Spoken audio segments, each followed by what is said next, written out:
morning, guys. So today is Friday. We're going to learn how to add and subtract unlike fractions. Yesterday you learned how to add like fractions. Today we're going to learn or relearn, because most of you already know how to do this. So we're just going to touch base. I may show you a couple things you didn't know how to do, and it may be boring to you, so I hope it's not.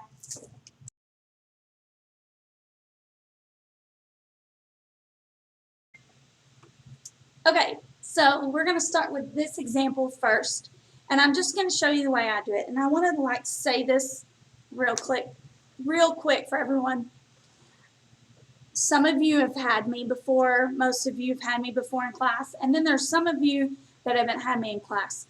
And I will tell you this, I'm going to show you the ways that I know how to do it, and if you don't understand how I do it, if you want to ask your mom, your dad, your aunt, your uncle, your brother, your sister, your cousin, whoever, your sister's boyfriend, your tutor, whoever's helping you with math, and if they show you a different way than what I'm doing and you understand it, then I'm okay with that. I never ever care if you do it exactly the way I do it. I just want you to understand how to do it and know that you understand how to do it and you're getting the right answer. That's all I care about. I really don't care how you get from A to B, as long as you understand the journey and you get the right answer. Okay, so just wanted to throw that out there. So don't ever freak out and think that you have to do it exactly the way I'm going to do it. Now, I'd also say, if you do learn it a different way that I don't show you, I really wish that you would come show me so I can share it with others. So let's get started. All right, so we got 1/18 plus 5/6. My first thing I like to do is set it up like a old school addition problem, just like this. 1/18 plus 5/6.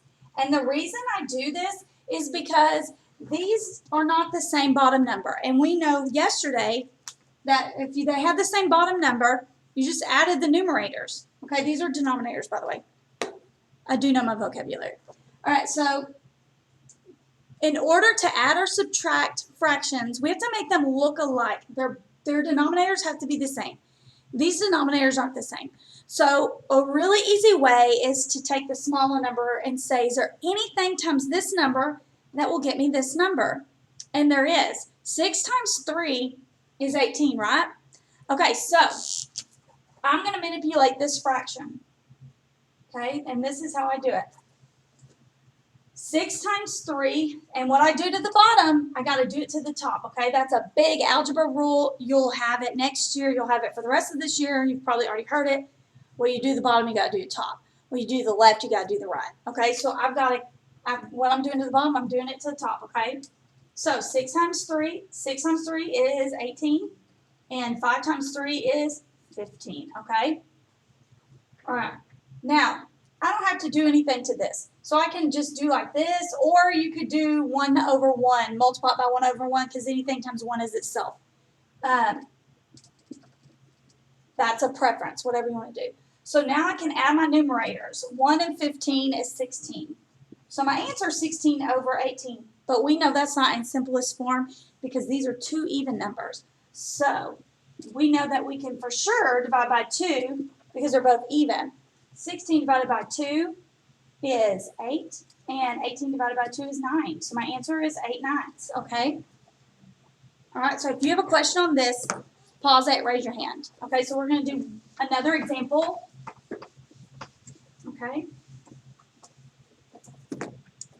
And let's do, and I'm going to set it up this way now.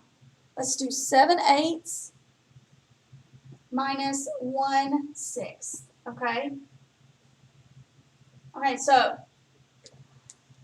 easiest step is to ask yourself, okay, is there anything times the smaller number that will multiply give me 8? There's nothing times 6 that will give me 8. Okay, decimal number, and I mean no, we don't do that. Okay, so a really easy way that I would always do it, and really an easy way is just to know what. Let me show you a tree, and you don't have to do it this way, okay? So if we did a factor tree, not a factor tree, sorry. If I listed the multiples of 8 and the multiples of 6. I'm just going to list them. Okay, the 1 times 8 is 8. Okay, 1 times 6 is 6. I'm going to get different markers. This one's not showing up very well. Okay, 2 times 8 is 16. 2 times 6 is 12. Okay, when these two multiples become the same, that's when I know I have my least common denominator. 3 times 8 is 24. Okay, 3 times 6 is 18. 4 times 8 is 32. 4 times 6 is 24. Look at this.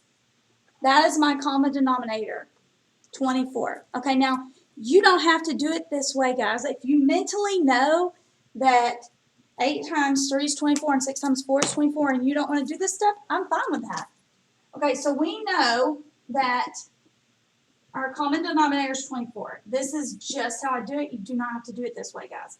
Okay, so I know that 8 times 3 is 24, and when I do to the bottom, I got to do the top. And 7 times 3 is 21. And then 6 times 4 is 24, and 1 times 4 is 4. Okay, so 21 minus, let me erase this. 21 minus 24 is 17. 17 over 24. Now, 17 is a prime number. And just to revisit prime is any, prime, do not click with me the definition until I got in college. It's really crazy. But a prime number means that the only way you can get that number as the answer, as a product, as the answer to a multiplication problem is 1 times 17, 1 times itself. So the only factors that will go into 17 are 1 and 17. Okay, that's all it means. So since 17 is prime, I know that, and it's not a multiple, 24 is not a multiple of 17, that I'm good. Okay? All right, so if you have a question on this, raise your hand.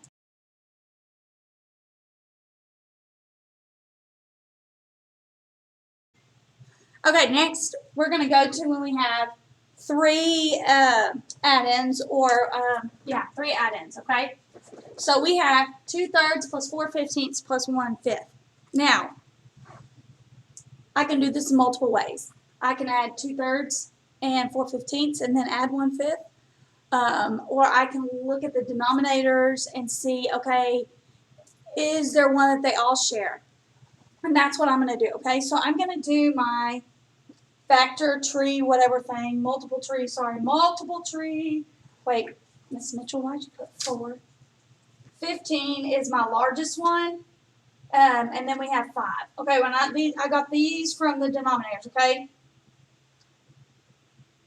Right now, let me show you this. So 15 is my largest, so I'm just going to go 2 multiples, and if I need to go more, then I will, but most of the time I don't have to. Okay, so 1 times 15 is 15. 2 times 15 is 30. Okay, so I'm just going to stop there. If I need to go farther, if I need to go past 30, I can. 1 times 3, and I'm going to go at least till I get to 15. If there's not one for 15, I'll go to 30. Okay, so 1 times 3 is 3. 2 times 3 is 6. 3 times 3 is 9. 4 times 3 is 12. And 5 times 3 is 15. Okay, so I'm going to stop there. I may need to go further, may not. So we've got this one and we got this one. So maybe we'll have something times 5 that's 15, and we all know we do. But for argument's sake, I'm just going to show you. Okay, so 1 times 5 is 5. 2 times 5 is 10. 3 times 5 is 15. Okay, so my common denominator is 15. We got that? Okay, perfect. All right, so, which I could have said, is there anything times 3 to give me 15? Is there anything times 5 to give me 15? And I would have known, yeah, there is. Okay, so you can do it either way. Okay, either way. So let me set this up and down. 2/3 and 4/15 and 1/5. And we're going to add these. And we want them all to have the same denominator so we can add them. and the common denominator is 15. Okay. All right, so what times 3 is 15? 5. And what I do to the bottom, I got to do to the top. And 2 times 5 is 10. Okay? 5 times what is 15? 1. And what I do to the bottom, I go to the top. 4 times 1 is 4. And 5 times what is 15? 3. And what I do to the bottom, got to do to the top. 1 times 3 is 3. Okay. So 3 plus 4 is 7. And 7 plus 10 is 17. Okay, so look. 7/15 is an improper fraction. So we all know how to turn an improper fraction into a mixed number. If your directions state they want you to find the improper fraction, find the improper fraction. So I'm going to T-bow it. Top number in the division box, bottom number out. 15. 15 goes in 17 one time. 1 times 15 is 15. 2. And my denominator is 15. So 1 and 2/15 is my answer. Okay, that was not hard. Okay, so you just got to get comfortable with finding the common denominator. We're going to do one more. This one's going to be a subtraction one. Just get comfortable finding the bottom number. That's all you got to do. I know it's easier said than done, Miss Mitchell. I get it. Okay, so this is a little different. We've got 3/4 plus 1/3 minus 11/12, I think. Yes. Okay, so I cannot just set these up and do it. I have to do these in stages using PEMDAS. So I have to add or subtract. Okay, there's no parentheses, there's no exponents, there's no multiplication or division, but there's addition and subtraction. And I don't just do addition because the A comes before the S in PEMDAS. I have to do whichever comes first, left to right. And in this case, addition comes first, left to right. So I've got 3/4 and I've got 1/3. Now, I've got to find the same bottom number. I can't add these the way they are because they don't have the same bottom number. So I can say to myself, is there anything times 3 that will give me 4? No. So I can do my little factors. And 4 is my biggest one, so I'll go probably 3. If I need to go farther, I'll go farther. So 1 times 4 is 4. 2 times 4 is 8. 3 times 4 is 12. And I said I'd go 3, right? All right, so let me put an equal sign in there. I get to writing too fast. Okay, now 3 is 1 times 3 is 3. Obviously not over there. 2 times 3 is 6, not over there. 3 times 3, 9, not over there. 4 times 3, 12, over there. Okay, so now we know my common denominator is 12. Easy enough, right? Okay, so now I've got to manipulate my fractions so they look alike. And we know our common denominator is 12. Okay? Switch up colors. I don't know if I can see the difference. Okay, 4 times what is 12? 3. Okay? And what I do to the bottom, got to do to the top. And 3 times 3 is 9. Okay, now, 3 times 4 is 12. So what I do to the bottom, got to do the top. 1 times 4 is 4. 9 plus 4 is what? 13, sorry. 13/12. Now, this is an improper fraction. If this was my last step, I would leave it like this. But let's look and see what do we have to do. Now we have to subtract it from 11/12. So they both have the same denominator. I'm not going to change it yet. So I'm just going to do 11/12. They both have the same denominator. And now I'm going to subtract 13 minus 11. Okay, 13 minus 11 is 2, right? 2/12. Miss Mitchell, 2/12. All right, now, is that, you can't really see, can you? Let me, okay. Can't see it down there. Sorry, guys.